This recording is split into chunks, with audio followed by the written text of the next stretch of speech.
Hello दोस्तों, नमस्कार। कैसे हैं आप लोग? चलो आज कर लेते हैं आज की क्लास स्टार्ट।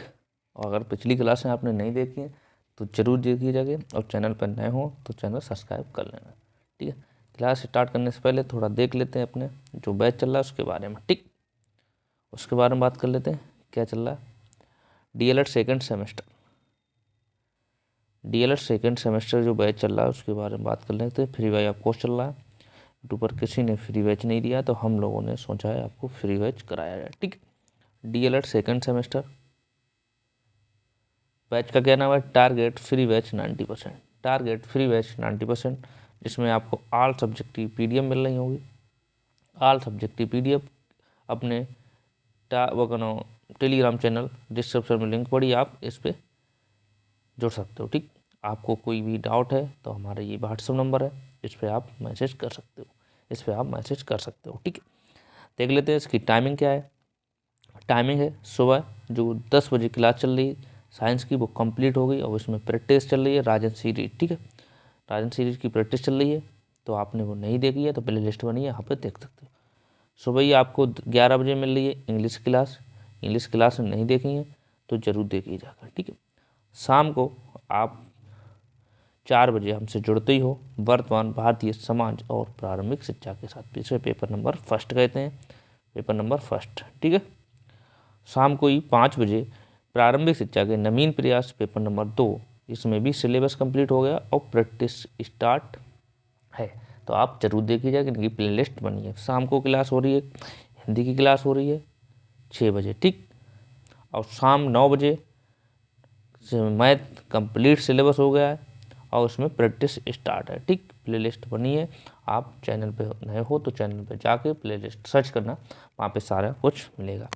यूट्यूब पर अभी तक किसी ने फ्री बैच नहीं दिया है तो हम लोगों ने सोचा आपको फ्री वाई ऑफ कोर्स कराया जाए। ठीक है, तो हम लोगों ने सोचा आपको free why of course batch कराया जाए।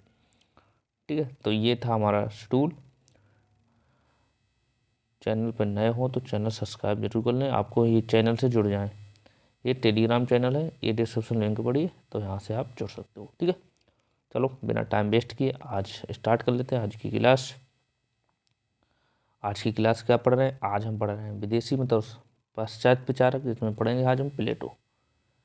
प्लेटो के बारे में पढ़ेंगे आज हम पढ़ेंगे प्लेटो। ये क्लास आपने देख ली, ये क्लास आपने देख ली तो आपके 2 नंबर पक्के हो जाएंगे, 2 नंबर पक्के हो जाएंगे।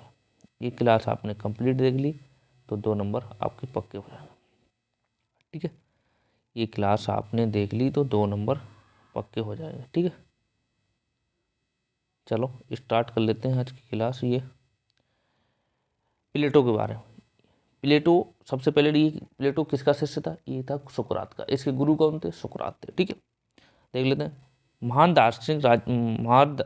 दार्शनिक, राजनीतिक कर्तज्ञ, सामाजिक सुधारक, समाज सुधारक या सच्चा सुधारक प्लेटो का जन्म 427 ईसा पूर्व। कहीं कहीं आपको मिल जाएगा 426 ईसा पूर्व, कहीं कहीं आपको 426 ईसा पूर्व भी दे दिया है और कहीं कहीं 427। तो 427 दोनों एक जगह नहीं देगा तो आप 426 लगाना इंपॉर्टेंट है। 426 है। ठीक है, वैसे ये बुकों में 427 दिया जाए।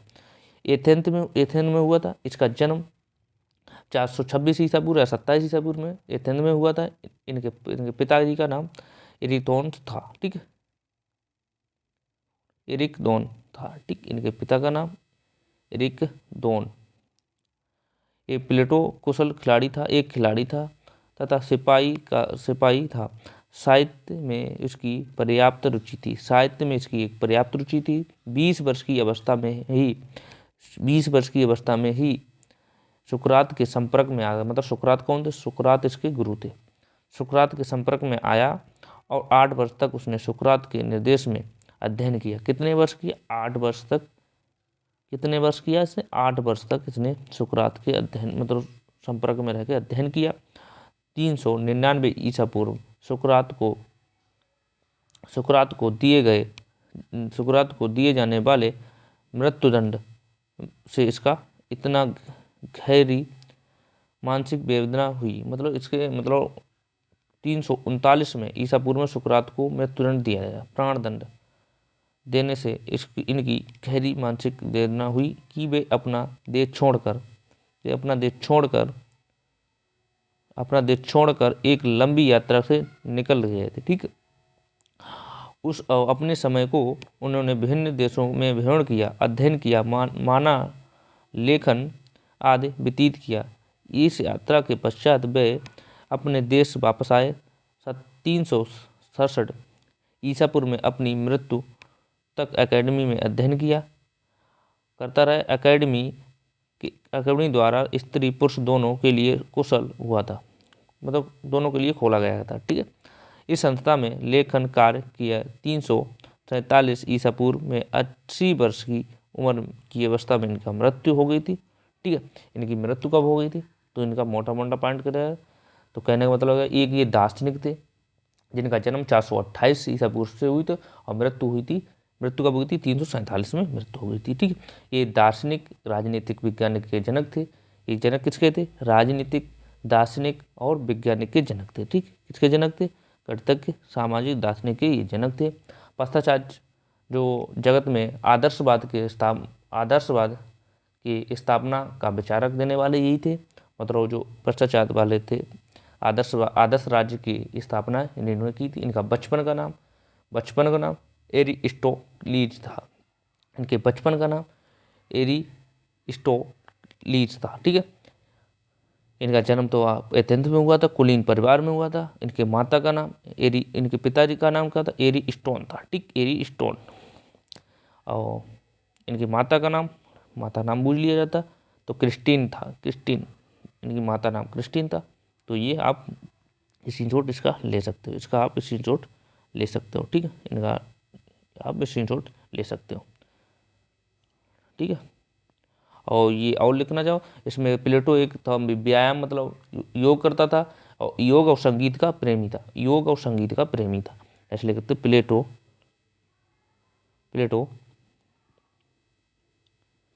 प्लेटो जो था व्यायाम एवं संगीत का प्रेमी था।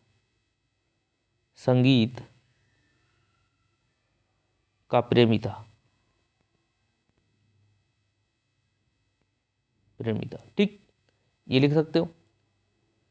या प्रेमी कहता है, प्लेटो को संगीत प्रेमी विचारक भी कहा जाता है, या ऐसे आप ऐसे लिख सकते हो, प्लेटो को संगीत प्रेमी विचारक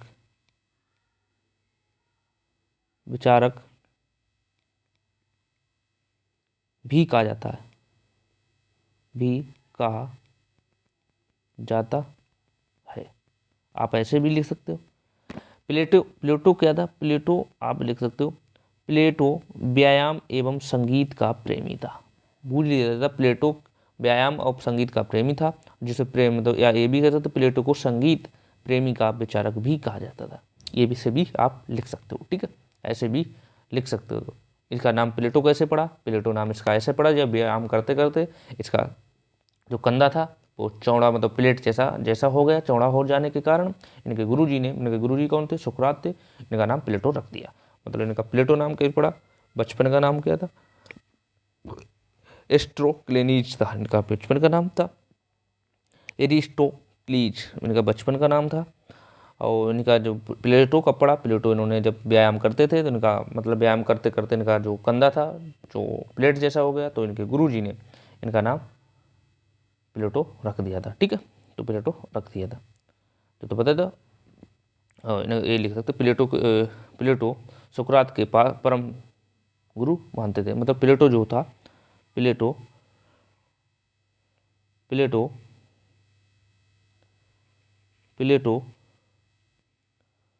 सुकरात को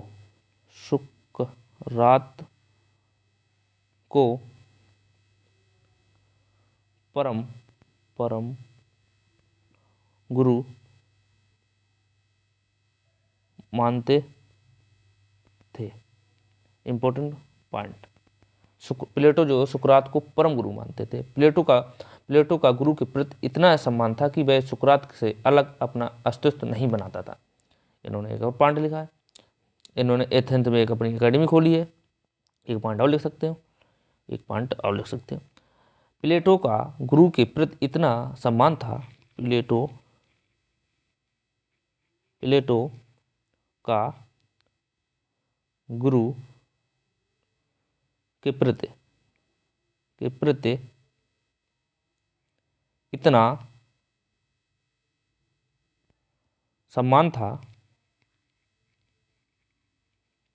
सम्मान था कि वह सुकरात के बिना सुकरात से अलग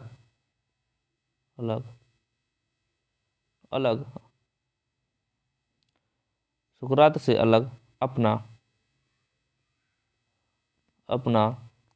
अस्तित्व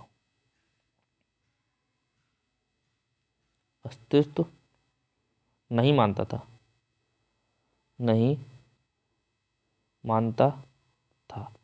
इंपॉर्टेंट पॉइंट है, ठीक है, इंपॉर्टेंट पॉइंट है, ये लिख सकते हो।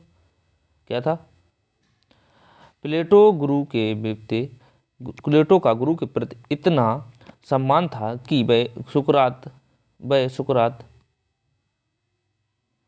से अलग अपना अस्तित्व नहीं मानता था। तो एथेंस में इसका जन्म कहाँ था? एथेंस में हुआ था। एथेंस में इसने एक एकेडमी खोली थी। एथेंस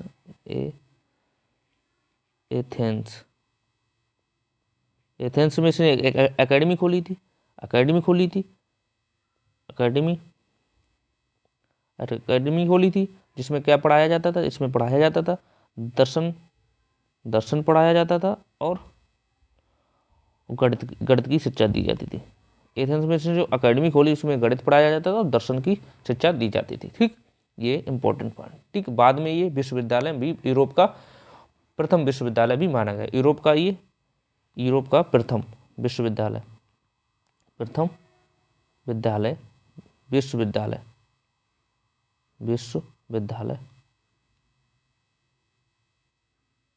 माना गया। प्रथम विश्वविद्यालय भी ये माना गया। ठीक है, तो ये था पॉइंट। अब आगे देख लेते हैं। ये नोट कर लिया, आगे देखते हैं। प्लेटो के शिक्षक विचार क्या थे? प्लेटो के शिक्षक विचार क्या थे? प्लेटो ने शिक्षा को एक महान वस्तु माना है। उसने अपने ग्रंथ द लॉज में लिखा है। उसका ग्रंथ कौन सा? ग्रंथ का द लॉज में लिखा है, शिक्षा प्रथम तथा श्रेष्ठतम वस्तु है। शिक्षा प्रथम और श्रेष्ठतम वस्तु है। ठीक है, जिससे सर्वोच्च मनुष्य की प्राप्ति कर सकते हैं। प्लेटो राज्य के स्थायित्व के लिए शिक्षा को वास्तविक साधन मानता था। इसके अनुसार समाज के नागरिकों के चरित्र को नियमों द्वारा सुधारना व्यर्थ था। नियमों को नहीं मानता था ये। नियमों द्वारा सुधारना व्यर्थ था। इसके अनुसार शिक्षा का होना परम आवश्यक है। इसका मानना था शिक्षा का होना परम आवश्यक है। दूसरे शब्दों में कहें तो शिक्षा ही उत्तम चरित्र का निर्माण कर सकती है। इसका मानना था शिक्षा के द्वारा ही आप उच्च चरित्र का निर्माण कर सकते या उत्तम चरित्र का निर्माण कर सकते। प्लेटो का ये मानना था। प्लेटो सबसे पहले अपनी पुस्तक में इसने लिखा है, शिक्षा प्रथम तथा श्रेष्ठतम वस्तु मानता है। ये शिक्षा को प्रथम और श्रेष्ठतम मतलब श्रेष्ठ वस्तु मानता था, जिससे मनुष्य की अच्छे मनुष्य की पहचान कर सकते हो। ठीक है, तो इसका आप ले लो स्क्रीनशॉट। ये आपको पूछा जाता है 2 नंबर में। ठीक है, इसका ले लो आप स्क्रीनशॉट। नेक्स्ट देखते हैं, शिक्षा का अर्थ क्या था? प्लेटो ने शिक्षा का अर्थ क्या बताया? शिक्षा का अर्थ प्लेटो ने क्या बताया? प्लेटो के अनुसार शिक्षा नैतिक प्रशिक्षण की प्रक्रिया है। किसकी? नैतिक प्रशिक्षण प्रक्रिया है। ठीक, प्लेटो के अनुसार शिक्षा नैतिक प्रशिक्षण की प्रक्रिया। यह शिक्षा को सद्गुणों को प्रकट करने वाली प्रक्रिया मानता है। प्रकट करने वाली प्रतिक्रिया मानता है, मतलब बुद्धिमत्ता, मतलब साहस, न्याय, ये मानता था। ठीक है। प्लेटो ने शिक्षा के अर्थ को स्पष्ट करते हुए लिखा है, प्लेटो ने शिक्षा के अर्थ को स्पष्ट करते हुए लिखा है कि शिक्षा से अभिप्राय उस प्रशिक्षण से है, शिक्षा से अभिप्राय उस प्रशिक्षण से है जो बालकों को उचित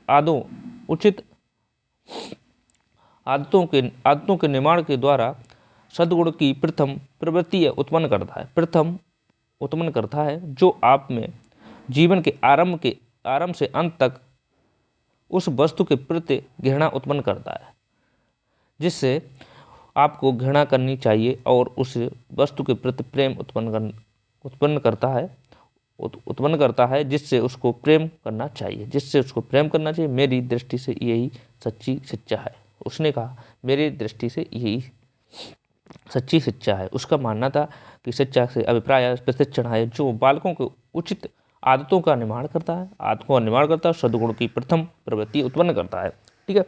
जिससे प्रदान करता है, जो आप में जीवन के प्रारंभ में अंत तक उस वस्तु के प्रति घृणा उत्पन्न करता है, जिससे आपको घृणा करनी चाहिए, और उस वस्तु के प्रति प्रेम उत्पन्न करता है, जिसका आपको प्रेम करना चाहिए। ये हमारी तरफ से या मेरी दृष्टि से ये सच्ची शिक्षा है। ये कौन कहता है? ये प्लेटो कहता है। प्लेटो का शिक्षा पर विचार,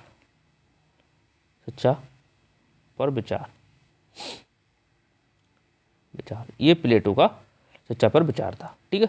तो ये आप इसका स्क्रीनशॉट ले लो, नेक्स्ट देखते हैं। इसका आप ले लो स्क्रीनशॉट। शिक्षा का उद्देश्य क्या था? उसका मानना क्या था? शिक्षा का क्या उद्देश्य था? शिक्षा का उद्देश्य क्या था? शिक्षा का उद्देश्य देख लेते हैं। प्लेटो के अनुसार शिक्षा का मुख्य उद्देश्य पूर्णता की अवस्था को प्राप्त करना, मतलब पूर्ण शिक्षा की अवस्था को प्राप्त करना, मतलब शिक्षा के उद्देश्य का था, मतलब प्लेटो के अनुसार शिक्षा का उद्देश्य था कि पूर्णता को प्राप्त करना, मतलब पूर्ण अवस्था या पूर्णता को प्राप्त करना। ठीक है। इसके अनुसार शिक्षा में समस्त कार्य आत्मा में ज्ञान को रखना नहीं है। इसके अनुसार शिक्षा में समस्त कार्य आत्मा में ज्ञान को रखना नहीं है, वरना वह सर्वोच्चतम गुणों को बाहर निकालता है, मतलब जो सर्वोच्च गुणों ने बाहर निकालना है, जो आत्मा में अंतर्निहित हैं, और ये कार्य आत्मा को लक्ष्यों की ओर निर्देशित करके हो सकता है, मतलब लक्ष्य जो आपने बनाया है, टारगेट, लक्ष्य माने होता है टारगेट, जो आपने बनाया है उसको ही ये इंगित करता है, मतलब उसको टारगेट को भेदित मतलब प्राप्त करने के लिए ये शिक्षा का महत्व दिया है। ठीक है। पूर्णता मतलब होता है, मतलब पूर्ण अवस्था प्राप्त कर लेना शिक्षा के उद्देश्य का मतलब था। ठीक है। इसका ले लो आप स्क्रीनशॉट और देखते हैं। इस प्रकार की शिक्षा समस्त आत्मा को उचित वातावरण प्रदान करना। संक्षिप्त में प्लेटो के अनुसार शिक्षा के निम्नलिखित उद्देश्य दिए। नंबर 1, राज्य की एकता की रक्षा करना। नंबर 2, गुणों अथवा नागरिक दक्षता का विकास करना। तीसरा पॉइंट, संवेदनशील का विकास करना। तीसरा, सत्य शिवम सुंदर के प्रति प्रेम उत्पन्न करना तथा अनुभूति प्राप्त करना। नेक्स्ट पॉइंट, किस व्यक्ति के व्यक्तित्व का सामंजस्यपूर्ण विकास करना। मतलब पूर्ण विकास करना। नेक्स्ट है, बालकों को सामंजस्यपूर्ण जीवन व्यतीत करने के लिए तैयार करना, मतलब बालकों को सामंजस्यपूर्ण जीवन व्यतीत करने के लिए तैयार करना, मतलब सुशासित व्यक्तियों का निर्माण करना। इसका ले लो आप स्क्रीनशॉट।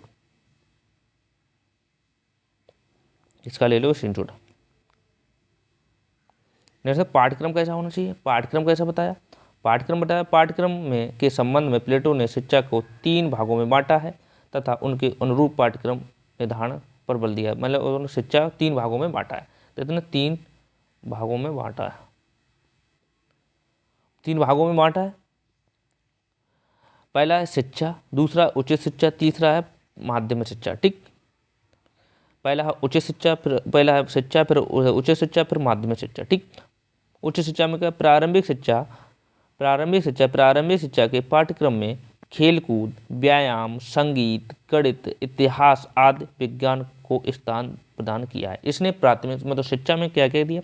खेल, व्यायाम, संगीत, गणित, इतिहास और विज्ञान को स्थान दिया है। ठीक। दूसरे उच्च शिक्षा में क्या किया? उच्च शिक्षा के अंतर्गत प्लेटो ने पाठ्यक्रम में दर्शन मतलब राजनीतिक मतलब नीति शास्त्र, मनोवैज्ञानिक, कानून, आध्यात्मिक शिक्षा का वो महत्व दिया है। उच्च शिक्षा में इसने क्या किया? उच्च शिक्षा में इन्होंने मनोवैज्ञानिक विज्ञान, मनोविज्ञान, कानून और आध्यात्मिक नीति शास्त्र पर जोर दिया है। ठीक। माध्यमिक शिक्षा में क्या? इस स्तर पर पाठ्यक्रम के अंतर्गत प्लेटो ने गणित, कविता, संगीत, शिष्टाचार, धर्मशास्त्र, सैन्य प्रशिक्षण पर बल दिया था। ठीक। सैन्य प्रशिक्षण पर बल दिया था। तो ये था इसकी रणनीति। मतलब पाठ्यक्रम कैसा होना चाहिए? पाठ्यक्रम इसका ले लो आप स्क्रीनशॉट। इसने कहा था पहले शिक्षा होनी चाहिए, फिर उच्च शिक्षा होनी चाहिए, मगर माध्यमिक शिक्षा हुई है। उच्च शिक्षा में क्या बताया? नैतिक शास्त्र, मनोविज्ञान, कानून, आध्यात्मिक ठीक शिक्षण महत्व दिया था। जी आप इसका ले लो एक स्क्रीनशॉट। ठीक है, इसका ले लो आप स्क्रीनशॉट, इसका ले लो आप स्क्रीनशॉट।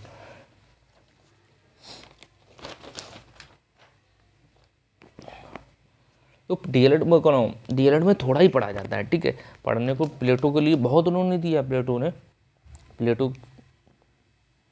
प्लेटो बहुत बड़ा टॉपिक है। ठीक है, तो पढ़ने के लिए आप डीएलएड में जितना हो जाए उतना ही पढ़ो आप। ठीक है, लिखना चाहो और लिख सकते हो। जैसे प्लेटो ने अपनी मोस्ट इंपॉर्टेंट पॉइंट लिख सकते हो। प्लेटो ने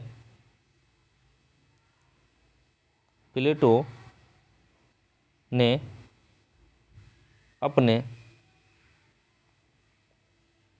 जीवन काल में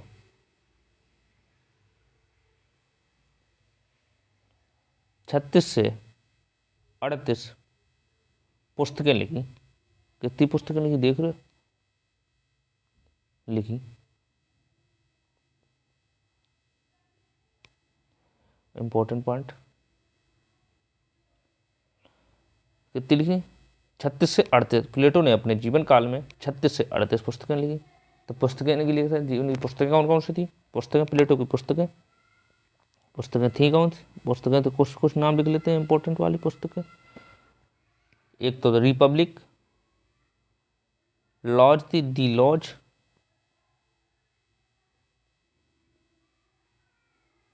नंबर 2 लिख सकते हो रिपब्लिक,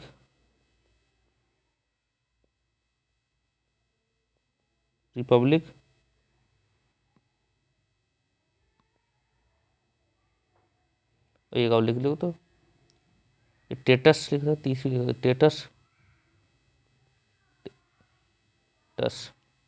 स्टेटस मैन। ये इनकी पुस्तकें रही हैं। ठीक, ये इनकी पुस्तकें रही हैं। और लिख सकते हो इसमें प्लेटो ने न्याय के पूर्व ज्ञान को 3 सिद्धांतों में प्रचारित किया। पॉइंट लिख सकते हैं इंपॉर्टेंट पॉइंट। प्लेटो ने प्लेटो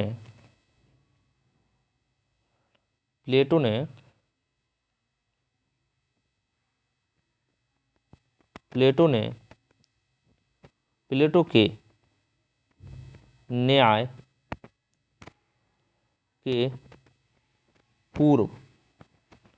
के पूर्व न्याय के 3 सिद्धांत प्रचलित थे। कौन कौन से थे? नंबर एक कौन कौन से थे? नंबर 1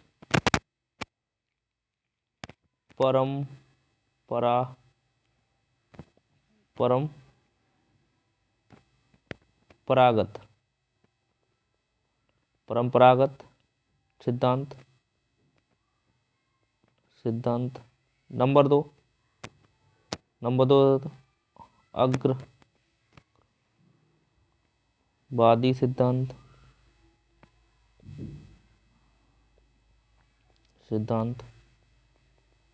नंबर 3 लिख सकते हो उदारवादी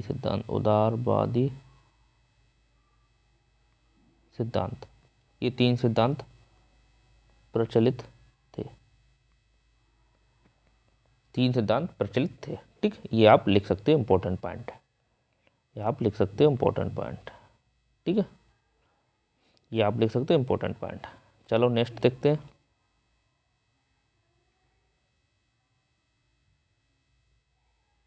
फिर क्या, शिक्षण विधि क्या होना चाहिए। प्लेटो के अनुसार शिक्षण विधि कैसे होनी चाहिए। प्लेटो ने शिक्षण विधि में अपने गुरु सुकरात की संवेदना विधि को भी अपनाया था। प्लेटो ने शिक्षण विधि में अपने गुरु की संवाद विधि को भी अपनाया था। ठीक है, संवाद विधि को भी अपनाया था। संवाद से तात्पर्य विचारवान व्यक्ति को वाद विवाद या तर्क युक्त स्पष्टीकरण से है। इसके अलावा प्लेटो ने बच्चों की शिक्षा के लिए खेल विधि, बच्चों के लिए खेल विधि, अनुसरण विधि, अनुकरण विधि एवं कहानी विधि को अपनाने पर बल दिया था। तो इसने कहा था बच्चों को खेल खेल में सिखाना चाहिए, अनुकरण करके दिखाना चाहिए और माध्यम से सिखाना चाहिए। उच्च शिक्षा पर प्लेटो के स्वास्थ्य विधि, वार्तालाप विधि को स्वीकार करने पर बल दिया था। इसके साथ ही प्लेटो ने उच्च शिक्षा का सामंजस्य ज्ञान अर्जन के लिए चिंतन मनन एवं ध्यान को भी विशेष महत्व दिया था, ताकि इस स्तर के विद्यार्थी सत्य की खोज कर सके।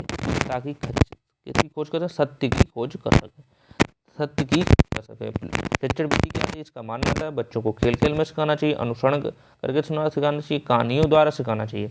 इस पर इसने ज़्यादा जोर दिया था। वार्तालाप द्वारा सिखाना चाहिए, विधि पर उसने बल दिया था। सामाजिक ज्ञान अर्जन के लिए चिंतन मनन ध्यान आकर्षित करने के लिए। ठीक है, ये प्लेटो की क्या शिक्षण विधि थी। ठीक, इसका आप ले लो स्क्रीनशॉट, ले लो आप स्क्रीनशॉट ले लो। ठीक है, इसका ले लो आप स्क्रीनशॉट, आप ले लो स्क्रीनशॉट। आप देखते हैं शिक्षक कैसा होना चाहिए। प्लेटो के अनुसार शिक्षक कैसा होना चाहिए।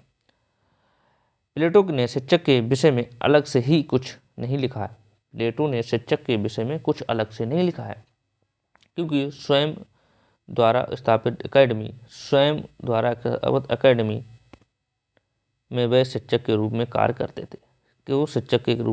करते थे। अकेडमी में क्या पढ़ाया जाता था, गणित पढ़ाया जाता था और दर्शन की शिक्षा दी जाती थी। गणित और दर्शन की शिक्षा दी जाती थी। जिसने अकेडमी कहाँ खोली थी, एथेंस में खोली थी। ठीक है, क्योंकि स्वयं द्वारा स्थापित अकेडमी में स्वयं शिक्षक के रूप में कार्य करते हुए उसने अपने को एक आदर्श शिक्षक के रूप में प्रयुक्त किया।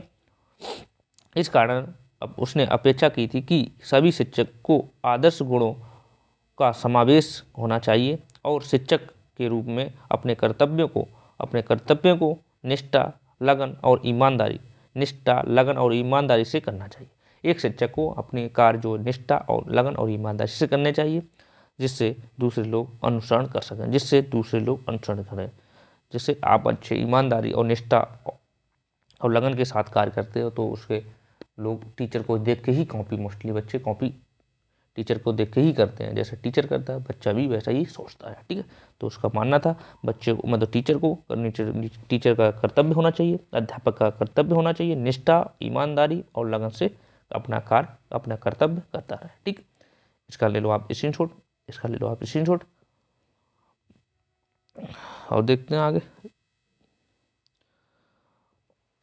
अनुशासन कैसा होना चाहिए। प्लेटो के अनुसार अनुशासन कैसा होना चाहिए। प्लेटो दंडात्मक अनुशासन के समर्थक प्रतीत होते हैं। ठीक है, इसलिए समर्थक प्रतीत होते हैं, मतलब दंडात्मक दंड देकर, ठीक। इसलिए बालक या छात्र की से अपेक्षा करते हैं कि वे शिक्षक के आदर्शों का अनुपालन करें आदर्शों का अनुपालन करें। यदि छात्र अनुशासनहीनता करे तो शिक्षक को उसे दंड देना चाहिए। प्लेटो को मानना ये था कि यदि बच्चा मतलब अनुशासनहीनता करता है तो आप उसे दंड भी दे सकते हो, ठीक।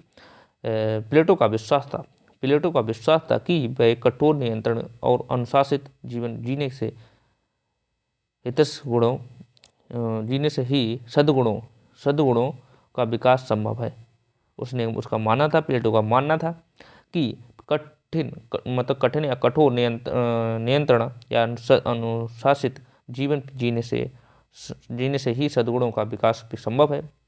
उसका मानना था कि बालक का जब तक पर्याप्त बौद्धिक विकास संभव ना हो तब तक उसे बड़ों के निर्देश में रहना चाहिए। सामाजिक अनुशासन के लिए उसने सामुदायिक और सहयोगी जीवन के साथ आदेशात्मक अनुशासन का भी समर्थन किया था। उसका मानना था बालक का जब तक बौद्धिक विकास संभव ना हो तब तक वे बड़ों के निर्देशों, मतलब जो बड़े हैं उनके निर्देशों के संपर्क में रहना चाहिए। सामाजिक अनुशासन के लिए सामुदायिक तथा सहयोगी जीवन के साथ आदेशात्मक अनुशासन का भी समर्थन था, ठीक। ये समर्थन था। बूझ लिया जाता है कि प्लेटो दंडात्मक मतलब दंड के समर्थन था या नहीं था, तो ये नंबर में 1 नंबर में बूझ लिया जाता है, ठीक। तो ये आपको 2 नंबर में लिखने को आएगा, ठीक। आप 2 नंबर में इतना लिखाओगे तो 2 नंबर आपके पक्के हो जाएंगे। आप इतना लिखाओगे तो 2 नंबर पक्के हो जाएंगे, ठीक। नेक्स्ट देखते हैं, इसका स्क्रीनशॉट ले लिया। नेक्स्ट देखते हैं स्कूल का इस पे क्या विचार था, स्कूल कैसा होना चाहिए। स्कूल पे इसने प्लेटो ने अपने गुरु सुकरात की भांति यूनान के युवकों को सड़क पर घूम कर शिक्षा देने पर समर्थन नहीं था। ये बच्चों को इनके जी अपने गुरु के अनुभव, मतलब जो रोड पे बच्चे घूम रहे हैं, घूम कर शिक्षा देने का समर्थन नहीं था। इनके गुरु थे। इसने अपनी एकेडमी संस्था में शिक्षा प्रदान करने का केंद्र बनाया था। इसने अपनी एकेडमी नामक संस्था को शिक्षा प्रदान करने का केंद्र बनाया था। संस्था अथवा शिक्षा केंद्र के संबंध में व्यक्त किए गए विवरणों से स्पष्ट होता है कि ये निश्चित स्थान पर शिक्षा प्रदान करने का समर्थक था। बिल्कुल सही बात, समर्थक था। इसका गुरु क्या थे, रोड पे मतलब बच्चे जो रोड पे घूम रहे वहाँ तरह उनके भी शिक्षा कहीं भी देते थे। उसने विद्यालय को मानकीकरण और सामाजिकरण करने वाली संस्था माना है, जिसका मुख्य कार्य बालकों को सहयोगी एवं सामाजिक तथा सामुदायिक जीवन व्यतीत करने की कला सिखाना तथा उसमें मानवीय गुणों का विकास करना। उनका क्या, मानवीय गुणों का विकास करना। इस विद्यालय का प्रमुख कार्य यही होना चाहिए जिससे वे सफल जीवन व्यतीत कर सके। उसका मानना था कि एक बच्चों को पढ़ाने के लिए एक संस्था होनी चाहिए, एक स्थान होना चाहिए प्रॉपर, वहाँ पे बच्चों को शिक्षा देनी चाहिए, ना कि रोड पे वो अपने गुरु के समर्थक ये नहीं मानता था। प्लेटो गुरु कौन थे? सुकरात। गुरु कौन थे? सुकरात, ठीक। प्लेटो गुरु कौन थे? सुकरात। तो ये आप इसका ले लो एक स्क्रीनशॉट। देख लेते हैं, एक क्वेश्चन देख लेते हैं इसी पे। जैसे क्वेश्चन नंबर 1 देख लेते हैं। प्लेटो के इस कथन को स्पष्ट कीजिए। ज्ञान समस्त विपत्तियों का मूल कारण है। तो वही है, ये क्वेश्चन ऐसे बोल लिया था, अज्ञान समस्त विपत्तियों का कारण है। तो आप कैसे करोगे ये बताओ, कैसे करोगे? तो आप इसे कितना लिखना, 2 नंबर में आता है। ये 2 नंबर में आता है, देखो ज़्यादा लिखने को नहीं आता। तो आप क्या लिखोगे? शिक्षा जीवन में सतत मूल्यों के रूप में महत्वपूर्ण स्थान भारतीय बाह्य में दिया गया है। इसमें शिक्षा के ज्ञान के रूप में बताया गया है मानव जीवन में आने वाली उलझनों का शंकाओं का मूल कारण अशिक्षा अथवा अज्ञान ही होता है। अशिक्षित या अज्ञान ही होता है। अशिक्षित के कारण व्यक्ति कष्ट उठाता है। अशिक्षित होने के कारण व्यक्ति क्या करता है, कष्ट उठाता है, और ये व्यक्ति का सबसे बड़ा शत्रु है। ये व्यक्ति का सबसे बड़ा शत्रु है। प्लेटो का कथन सत्य है कि अज्ञान समस्त विपत्तियों का मूल कारण है। बिल्कुल सही है। आसान अज्ञान समस्त विपत्तियों का मूल कारण है, क्योंकि यदि व्यक्ति शिक्षित नहीं है तो वो कष्ट उठाता है। अशिक्षित होने के कारण वे कष्ट उठाता है। व्यक्ति का सबसे बड़ा ये शत्रु है, मतलब शिक्षित ना होना व्यक्ति का सबसे बड़ा शत्रु है। तो ये आपको 2 नंबर में पूछा जाता है। इसका ले लो आप स्क्रीनशॉट। आपको तो ज़्यादा नहीं डीएलएड में लिखना होता, थोड़ा ही लिखना होता है, ठीक है। डीएलएड में ज़्यादा नहीं लिखना होता, थोड़ा ही लिखना होता। तो ये 2 नंबर में पूछा हुआ क्वेश्चन है। तो ये आज था अपना ये प्लेटो के बारे में। कल पढ़ेंगे रूसो के बारे में, ठीक है। प्लेटो के बारे में था, कल पढ़ेंगे रूसो के बारे में, ठीक है। रूसो के बारे में कल पढ़ेंगे, ठीक। तो रूसो के बारे में कल पढ़ रहे होंगे, ठीक है। चैनल पर अभी तक सब्सक्राइब ना करो तो चैनल भैया सब्सक्राइब कर लो, जिससे आपको इसका लाभ मिल सके, ठीक। देख लेते हैं शुरू से। इसका स्क्रीनशॉट नहीं लिया है जिन बच्चों ने, वो स्क्रीनशॉट ले सकते हैं। इसका ले लो स्क्रीनशॉट, इसका स्क्रीनशॉट ले लो, इसका स्क्रीनशॉट ले लो, इसका ले लो स्क्रीनशॉट, इसका ले लो, इसका ले लो स्क्रीनशॉट, इसका ले लो, इसका स्क्रीनशॉट ले लो, इसका ले लो स्क्रीनशॉट, इसका ले लो, इसका ले लो, इसका ले लो स्क्रीनशॉट, इसका ले लो, इसका ले लो स्क्रीनशॉट, और इसका ले लो, और इसका ले लो, ठीक हो गया। और चैनल पर नए हो तो चैनल सब्सक्राइब कर लो। यूट्यूब पर किसी ने अभी तक फ्री बैच नहीं दिया, तो हम लोगों ने सोचा है आपको फ्री वाई पोस्ट कराया जाए, ठीक है। और ये टेलीग्राम चैनल से नहीं जुड़े हो तो टेलीग्राम चैनल जुड़ जाओ, डिस्क्रिप्शन लिंक पड़ी है। तो यहाँ पे कोई भी अपडेट होती है वहाँ पे मैसेज, और यहाँ पे पीडीएफ भी आपको फ्री वाई पोस्ट मिलेगी। पीडीएफ भी फ्री वाई पोस्ट मिलेगी, कोई भी फीस नहीं ली जा रही कहीं पे भी, ठीक। तो ये टेलीग्राम चैनल लिंक पड़ा है डिस्क्रिप्शन, तो इससे आप जुड़ सकते हो, ठीक है। तो इससे आप जुड़ सकते हो, ठीक है, इससे आप जुड़ सकते हो। ये व्हाट्सअप नंबर है, यहाँ से आप भी मैसेज कर सकते हो, ठीक है। चलो फिर मिलते हैं नेक्स्ट क्लास में, तब तक के लिए थैंक यू और बाय बाय।